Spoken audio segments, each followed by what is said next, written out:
Aloha, students and parents. I am Mr. Duncan, and I'm here today to tell you a little bit about the course Advanced Placement Government and Politics.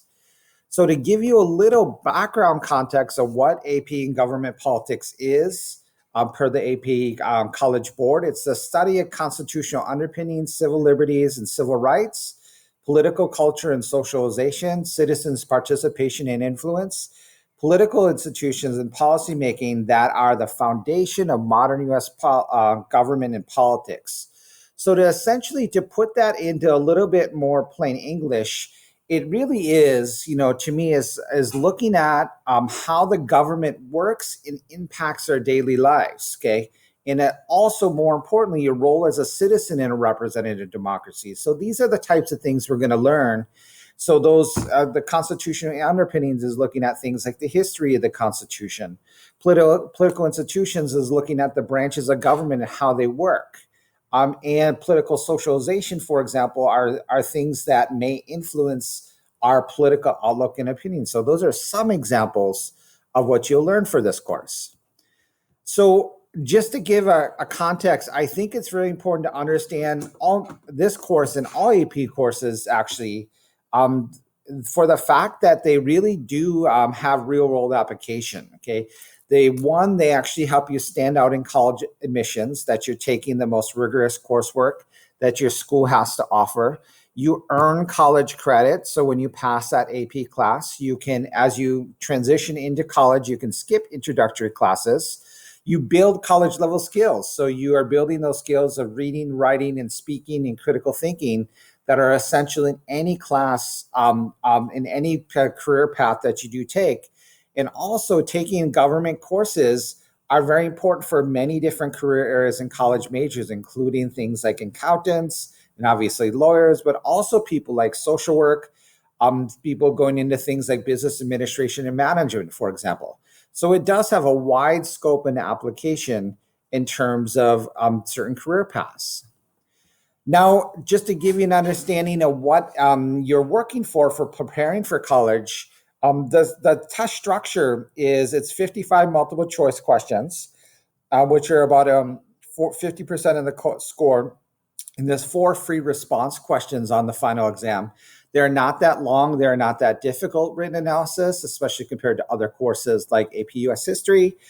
They're typically the longest would be an argumentative essay, but there's also other parts where you do quantitative analysis, for example. You do in a concept application. I've graded these argumentative essays like over past summer, and they're not actually really that long, that difficult. As long as students know the content and they know how to structure them, they do pretty well on them. Now, to get on college credit, like for example, at UH Manoa, you need a 3 on the AP exam, and that will give you 3 credits for an introductory political science course. One of the things that I really like about this class is that it's actually designed to be taught in a semester. So many places across the country, they have a semester to teach it, but I actually have a full year. So that means that I can go into more depth on topics. I can also do more interactive things with students because we're not pressed for time. So we do more kind of activity orientated things to help students learn about government. Now, again, so going back to the course units, there's 5 course units. Constitutional underpinnings is looking at basically like kind of the origins of our ideas, looking at things like the Declaration of Independence, looking at different parts of the Constitution, looking at our founding fathers and how their ideas influence the Constitution.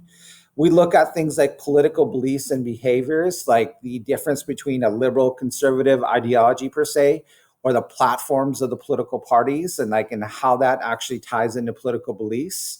We look at things like the influence of interest groups, okay, and media, okay, and how those things interplay and play a role in politics. When we look at institutions of national government, we go into depth and look at, what is the role, okay, of the executive, legislative, and judicial branches. And we end our course looking at the expansion of civil rights and civil liberties through time with things, for example, like Brown versus Board of Education, a prominent Supreme Court case. Now, we do a lot of activities in this class. I really enjoy teaching this class because it's centered around what I consider three Ds and one S: discussions, debates, deliberations, and simulations. So we do everything from speed dating discussions, which are small debates, to current event debates. So we do a lot of things looking at things that are happening in the world and how they're connected to the material we're studying. We do Kahoot vocab quiz competitions to kind of review for exam, like essential terminology. I've done rap battles about the different political parties in history. We do things like something called Project Soapbox, where the kids actually do a small speech about an issue they're passionate about.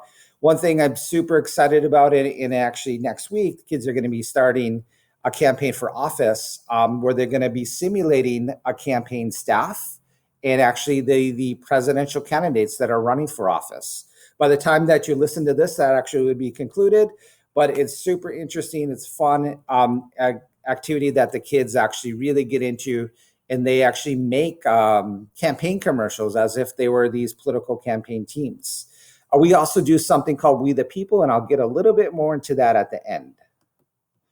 So just kind of talking about We the People in that context. So what We the People is a curriculum where we dive into the history and principles of the Constitution. And the culminating activity is something called a simulated congressional hearing, where they testify before a panel of judges. Now, last year we did a really great job with this, and actually the year before too. That's where this picture is. We actually had our simulated congressional hearing at the Supreme Court of the state of Hawaii. But basically, the kids sit between a panel of judges. They prepare like written remarks, and they're asked. They're asked very difficult questions, and they have to respond to them about the Constitution, essentially anything related to the Constitution. It actually seems dull on the outside, but the kids really get into it. They really become experts in particular fields, and they really enjoy it. And we've been very successful the past few years because it's actually part of a competition too. So one of the successes that we did have 2 years ago, we went to Washington, D.C., because the students actually placed second place, and they got what's called a wild card position. So we got to go to Washington, D.C., explore the state capitol, go, take pictures at the White House, go see all the amazing monuments, and participate in this competition. It was really a great experience for the kids who wanted to participate when it got to that point. We also this year we qualified. We got first place this year, and we're going to go to DC, but COVID hit, and that wasn't a possibility. But the kids did really well this past year and actually got first place in this We the People competition in the state. So just to give you a little perspective, and you can watch videos on this, I've had a couple students kind of give their perspective of the course. I really enjoy teaching this course, and I think students really enjoy taking it. This is Jorge Aponte Alvarez. He's a student of mine a few years ago. He was basically, talking about, what we try to do. Of course, it's rigorous. You're telling about the rigor, the inner workings of government, but also it is something that is fun. Okay, so I try to make it fun. I try to make it interactive as possible for kids while they're learning, because I know government can be dull just on the outside, but as we kind of make things more interactive, kids find it exciting and they like to debate. So it really, really is a great experience. Okay, another kind of testimonial, okay, is from Cassidy Silva, and she basically just talks about there was an opportunity that she really cherished, okay, because it's something that she learned to be able to view political controversy and understand how government works from kind of an outside perspective, and that she really highly recommends the course for anyone. And really great students. I've had the pleasure of working with many great students through the past years. I think as you'll find and you watch the other student testimonials, it's not a particularly really difficult AP course. Yes, you do have homework, but you're not going to be slammed with homework because it's, like I said, when going back to that structure, it's meant to be able to be a course that can be done in a semester. And we have a year to work with the curriculum. So I try to make it manageable within student schedules, because I do understand how busy students can get with academics and extracurriculars. So at any time, if you have questions, please contact me. I'll leave my email and my contact information in on the website page.